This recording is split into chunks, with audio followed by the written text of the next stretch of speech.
Salut à tous, on se retrouve aujourd'hui pour mon tout premier tag avec Tara qui s'en va. Salut Tara, bon dommage.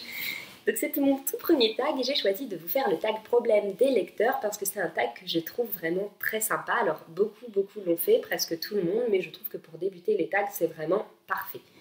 J'ai noté toutes mes questions dans ce petit carnet mignon. Je suis dans mon canapé, en mode confort, c'est le matin, je ne suis pas maquillée, parce que je trouvais que pour les tags, c'était bien de le faire relax. Je ne sais pas ce que vous en pensez, mais moi, j'avais envie de le faire comme ça. Si vous trouvez ça trop nul, vous pouvez me le dire en commentaire, et la prochaine fois, je le ferai ailleurs. Question numéro 1. Tu as 20 000 livres dans ta palle, comment décides-tu de ta prochaine lecture ? Alors, j'essaye de me faire des palles par mois d'environ 4 livres, ce qui me permet de rajouter au fur et à mesure des livres qui me plaisent. Mais je ne vais pas me forcer vraiment à lire les livres que j'ai mis dans ma palle du mois, parce que ça va être au feeling et vraiment sur le moment. Donc, à l'envie, quoi. Question numéro 2. Tu as lu la moitié d'un livre et tu ne l'aimes pas, tu abandonnes ou tu continues ? Sans hésiter, j'abandonne. Je ne me force pas à lire un livre parce qu'il y a vraiment trop de livres que j'aime, trop de livres que j'ai envie de lire. Pour me forcer à lire un livre, soit je sens que c'est juste pas le bon timing. Dans ce cas-là, je le remets dans ma bibliothèque et j'attends d'être plus en phase pour le lire.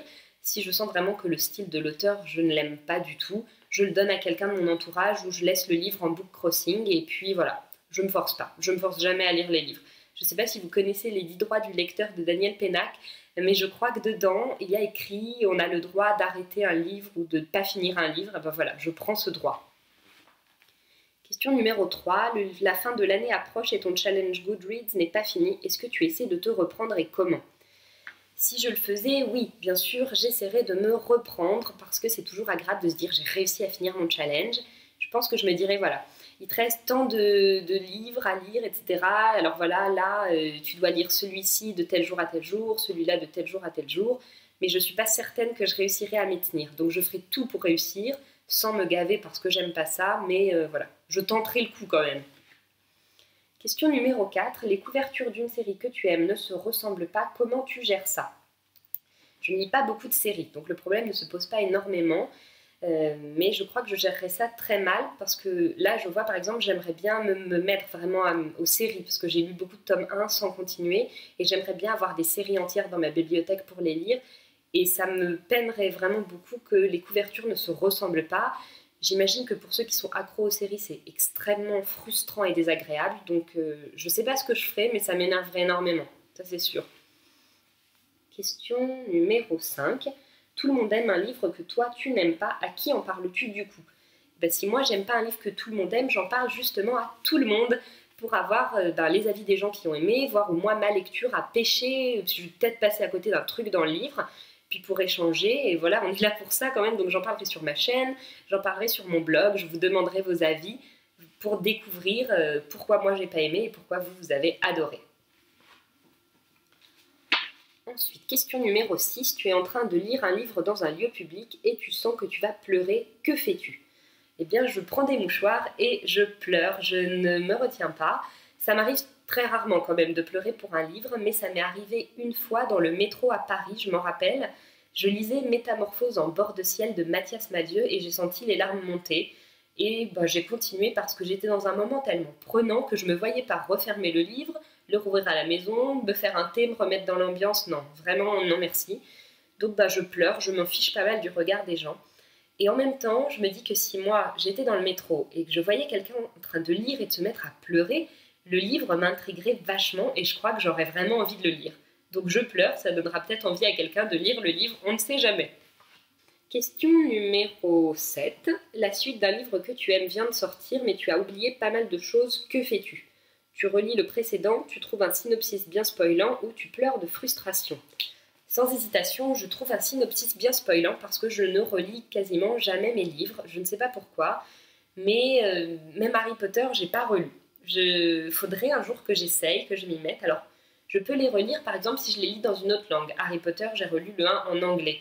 Mais dans la même langue, je sais pas, je dois faire un blocage de relecture. Si vous avez un remède, n'hésitez pas à me le laisser en commentaire, parce que voilà, j'ai un problème avec les relectures, c'est un truc qui m'accroche vraiment pas. Donc, synopsis bien spoilant, sans hésiter. 8. Tu ne veux pas prêter tes livres, comment tu dis non gentiment si on te pose la question?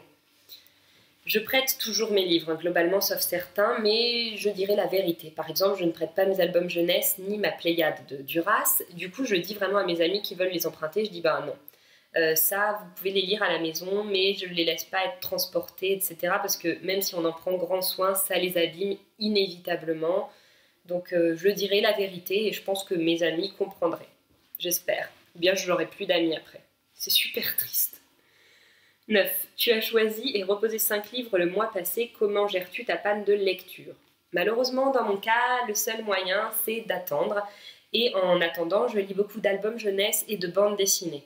Et après, voilà, à un moment donné, je vais peut-être aller dans une librairie et trouver un livre sur conseil que je vais acheter, que je ne connais pas du tout. En général, c'est ce que je fais. Je vais en librairie et je demande un livre que je ne connais pas sur un sujet quand même qui me plaît. Et comme ça, je découvre un nouvel auteur et en général, ça me fait repartir.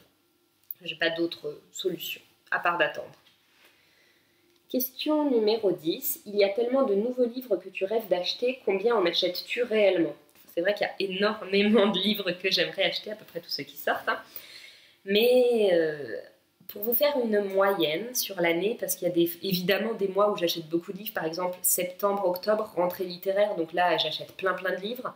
Décembre, c'est mon anniversaire et Noël, donc j'achète pas du tout de livres. Voilà, novembre, décembre, j'achète pas de livres. Janvier non plus, parce que j'ai plus les moyens.